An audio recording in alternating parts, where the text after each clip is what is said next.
You want to know the truth about Frankie? Yeah, Frankie Sinatra. That kid from Hoboken, with a voice smoother than the finest whiskey. You who are Fly Me to the Moon or My Way playing somewhere, and maybe you think you know him, but you don't. So, pull up a chair. This one's personal. Frank was born December 12, 1915, in Hoboken, New Jersey. His parents, Natalina Garavena and Martin Sinatra, they came from Sicily, chasing a better life. Marty ran a little tavern, a joint for sailors, dock workers, and the neighborhood tough guys. Frankie grew up in that world. Deals made in whispers, arguments settled with fists. He dropped out of school young, like most kids from the block. Worked odd jobs, but that wasn't his life. Singing, and that was his ticket out. By the late 30s, he's with big bands. Harry James, then Tommy Dorsey. That voice? It stopped people cold. Radio made him a star. Millions hanging on every note. But it wasn't just the voice. It was charm, swagger. Frankie could melt ice with a smile. And then, the mob. Guys like Lucky Luciano, they saw something in him. Lucky wasn't just a boss, he was an architect. He knew power when he saw it. And Frankie, he was power. A kid who could rub elbows with mayors, cops, even the boys in the back room. The family made sure he had work.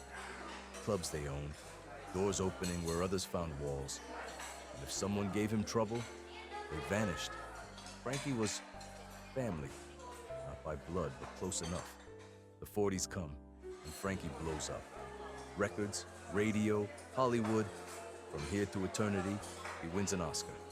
He's on top of the world, running with the Rat Pack, Dean, Sammy, the whole circus. But the higher you climb, the more the fire burns. Frankie didn't want to just sing, he wanted in. Casinos, Vegas, the new gold rush. And who was building that dream? Bugsy Siegel. Bugsy wasn't just a friend to me, he was a brother. Vision like no one else. Took a desert and made it a kingdom. Frankie idolized him. We all did. Then one night, 1947, bang, Bugsy's gone. Shot to hell in his own home. Felt like someone killed the lights on the whole goddamn world.